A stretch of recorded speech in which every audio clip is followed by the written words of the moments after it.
Welcome to my channel. நாம் இன்றைக்கி எதை பற்றி பார்க்க போகிறோம்னா லாங் டேர்ம் இன்வெஸ்ட்மெண்ட் பற்றி தான் பார்க்க போகிறோம். மார்க்கெட்டை பொறுத்த வரைக்கும் பாசிட்டிவாக இருந்தாலும் சரி, நெகட்டிவாக இருந்தாலும் சரி, ஒரு சில குவாலிட்டியான ஸ்டாக்ஸை வந்து நம்ம டெஃபினட்டாக கன்சிடர் பண்ணணும். அதே மாதிரி மார்க்கெட்டை பொறுத்த வரைக்கும் குவாலிட்டியான ஸ்டாக்ஸ் அப்படின்னா 1000 ரூபாய்க்கு மேலே தான் இருக்கும், 2000 ரூபாய்க்கு மேலே தான் இருக்கும், 5000 ரூபாய்க்கு மேலே தான் இருக்கும். அந்த மாதிரி இன்வெஸ்ட் பண்ணால் தான் அதில் நம்ம செலக்ட் பண்ணி பண்ண முடியும் அப்படின்ற மாதிரிலாம் கிடையாது. மார்க்கெட்டை பொறுத்த வரைக்கும் பிலோ 500 கீழே நிஃப்டி 50ல் இருக்க குவாலிட்டியான கம்பெனிஸ் வந்து மார்க்கெட்டில் அவைலபிளாக தான் இருக்குது. இன்றைக்கி அந்த வகையில் பார்த்தீங்கன்னா நிஃப்டி 50ல் இருக்கிற நல்ல ஸ்டாக்ஸ் வந்து ஒரு சில ஸ்டாக்ஸ் வந்து பற்றி பார்க்க போகிறோம்.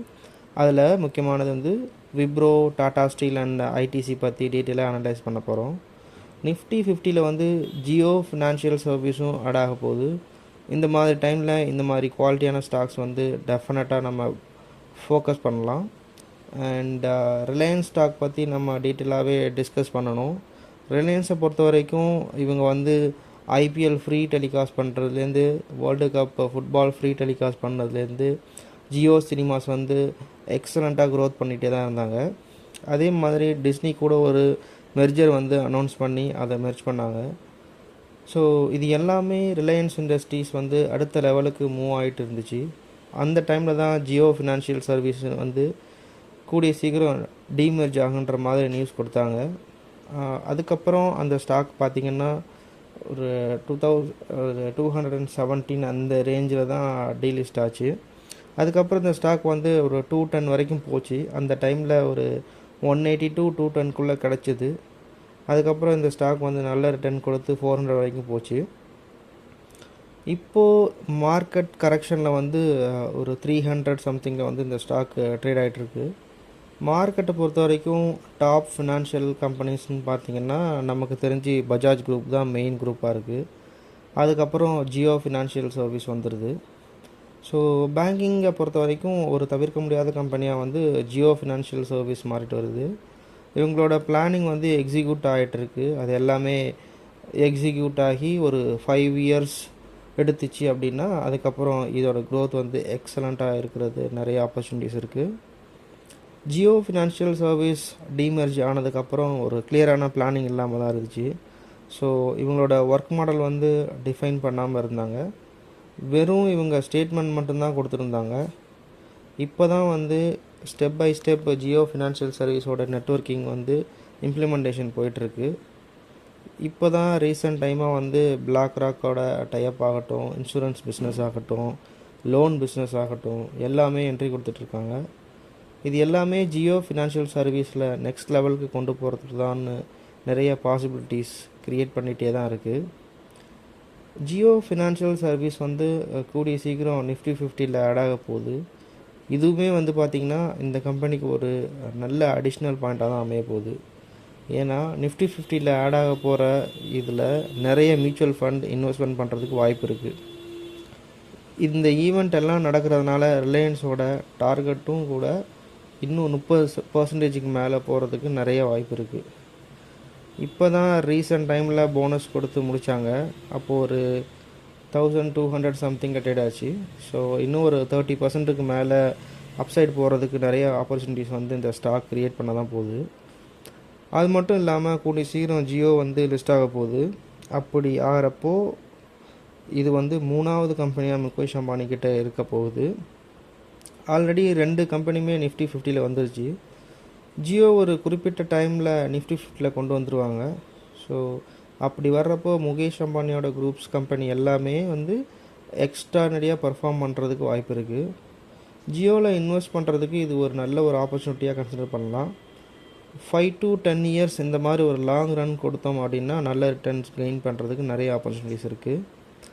பேங்கிங் ஸ்டாக்கை பொறுத்த வரைக்கும் HDFC bank, ICICI bank, Kotak bank, IndusInd bank and Axis bank. So Nifty 50ல் டெஃபினட்டாக கன்சிடர் பண்ண வேண்டிய ஸ்டாக்ஸ் இதெல்லாம். ஸோ இந்த ஸ்டாக்ஸ் எல்லாமே ஹோல்டிங்ஸ் இருக்கணும். நம்ம mid cap and small cap ஒரு ஹோல்டிங்ஸ் எடுக்கணும். ஸோ அப்படின்னா ஒரு 2 பேங்க் கன்சிடர் பண்ணலாம். அதில் வந்து IDFC first bank and federal bank ரெண்டுமே ஒரு முக்கியமான பேங்காக நம்ம இதை கன்சிடர் பண்ணணும்.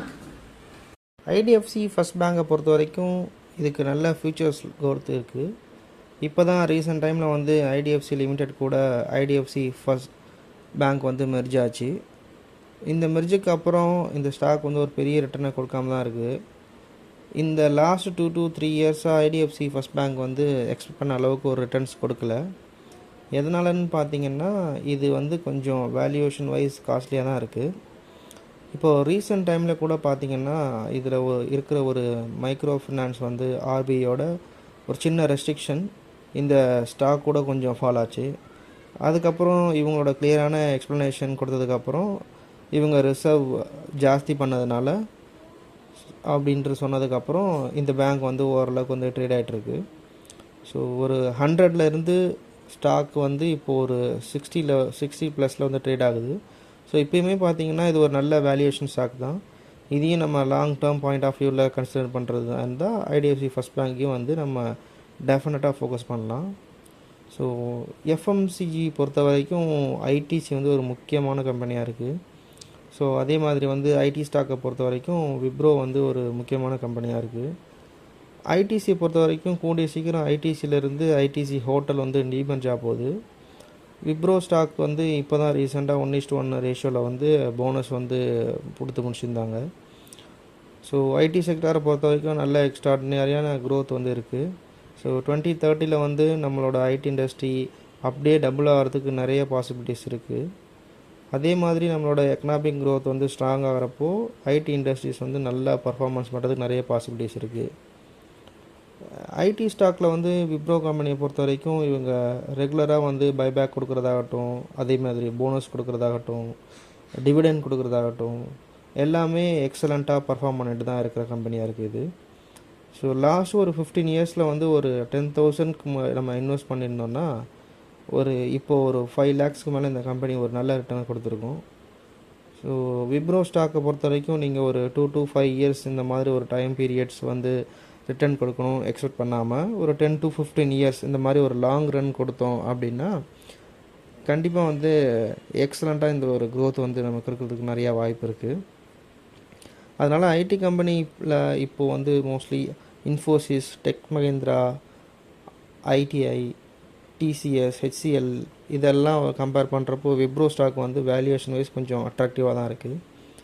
இந்த வேல்யூவேஷன் வைஸும் சரி, போனஸ் கொடுக்குறதுலையும் சரி, டிவிடெண்ட் கொடுக்குறதுனாலையும் பைபேக் இது எல்லாமே வந்து இவங்க எக்ஸலண்ட்டாக பர்ஃபார்ம் பண்ணிட்டு தான் இருக்காங்க. ஐடி கம்பெனிலேயே வந்து ஜாஸ்தி போனஸ் கொடுக்குற கம்பெனி அப்படின்னா விப்ரோ கம்பெனியாக தான் இருக்குது.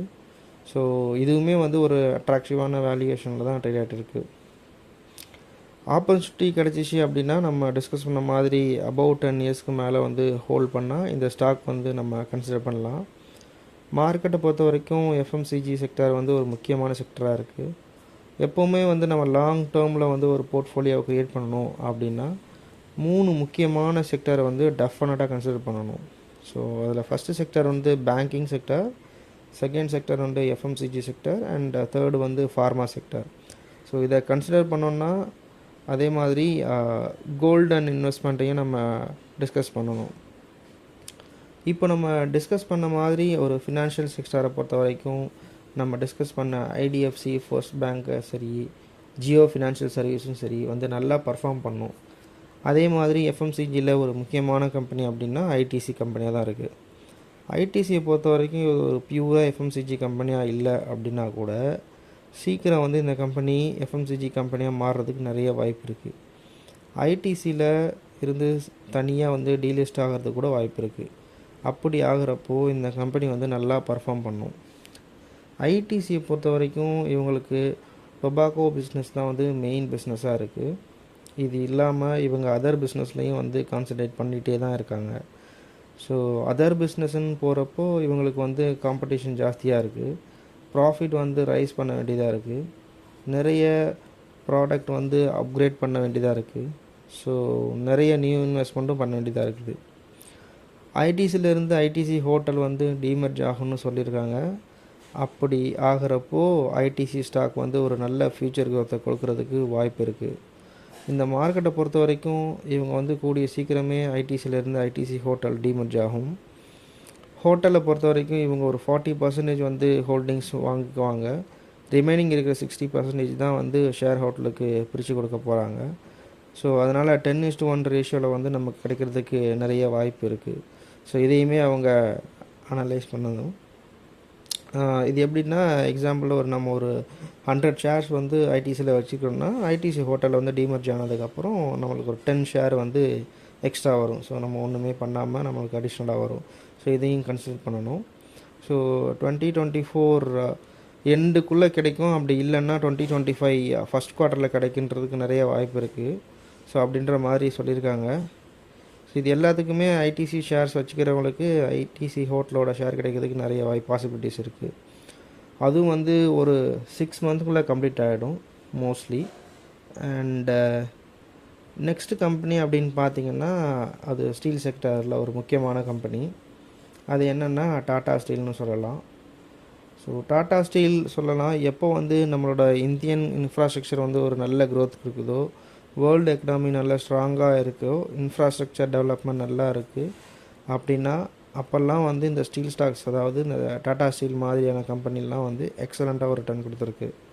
ஸோ மார்க்கெட்டை பொறுத்த வரைக்கும் இது ஒரு 2-3 இயர்ஸில் வந்து பார்த்திங்கன்னா கூட ஒரு பெரிய அளவுக்கு மூவ்மெண்ட் இல்லாமல் கண்டினியூ அப்படியே ட்ரேட் ஆகிட்டு இருக்கலாம். ஆனால் ஒரு சில குறிப்பிட்ட டைம் கிடைக்கிறப்போ இந்த ஸ்டாக்ஸ் எல்லாம் வந்து அப்படியே லாஸ் பண்ணதை எல்லாத்தையும் சேர்த்து ரிட்டர்னில் எடுத்து கொடுக்கும். ஸோ அந்த வகையில் பார்த்திங்கன்னா டாடா ஸ்டீல் வந்து ஒரு முக்கியமான கம்பெனியாக இருக்குது. டாட்டானாலே நம்ம எல்லாருக்கும் தெரியும், அது ஒரு பிராண்டு.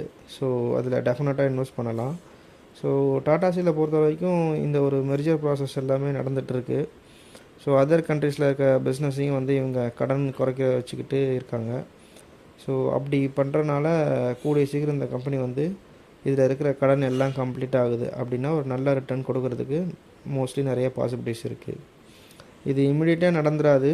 ஸோ ஒரு 5 to 10 இயர்ஸுக்கு அபோவ் மேலே இந்த ஒரு பிளான் வந்து லாங் ரன் கொடுத்துட்டு டாடா ஸ்டீலும் வந்து எக்ஸ்ட்ராடினரியாக பர்ஃபார்ம் பண்ணுறதுக்கு நிறைய பாசிபிலிட்டிஸ் இருக்குது. அவ்வளோதான் friends. So please follow my channel, follow பண்ணுங்கள். ஸோ அப்படின்னா உங்களுக்கு நாலேஜ் இம்ப்ரூவ் ஆகும். அது மட்டும் இல்லாமல் உங்களுடைய போர்ட்ஃபோலியோவும் ஹெல்த்தியாக பில்ட் பண்ணுறதுக்கு எல்லா வகையிலையும் சப்போர்ட்டிவாக இருக்கும். ஸோ இப்போ டிஸ்கஸ் பண்ண இன்ஃபர்மேஷன் எல்லாமே உங்களுக்கு யூஸ்ஃபுல்லாக இருக்குன்னு நினைக்கிறேன். இந்த வீடியோ உங்களுக்கு யூஸ்ஃபுல்லாக இருந்துச்சு அப்படின்னா நம்ம சேனலை வந்து சப்ஸ்கிரைப் பண்ணுங்கள், நம்ம வீடியோவை லைக் பண்ணுங்கள், ஷேர் பண்ணுங்கள். நான் ஒரு செபி ரெஜிஸ்டர் அட்வைசர் கிடையாதுங்க. ஸோ நம்ம சேனலில் போடுற வீடியோக்கள் எல்லாமே பார்த்தீங்கன்னா ஒரு எஜுகேஷனல் இன்ஃபர்மேஷன் பர்பஸ்க்கு மட்டும்தான். போஸ்ட் பண்ணுற எல்லாமே வந்து இன்வெஸ்ட்மெண்ட் பண்ணிங்கன்னா கண்டிப்பாக ரிஸ்க் இருக்கும். ஸோ அதனால் நீங்கள் உங்கள் ஃபினான்ஷியல் அட்வைசர்கிட்ட டிஸ்கஸ் பண்ணியோ அல்லது நீங்கள் ஓனாக டிசிஷன் எடுத்து இன்வெஸ்ட் பண்ணுங்கள். நன்றி, வணக்கம்.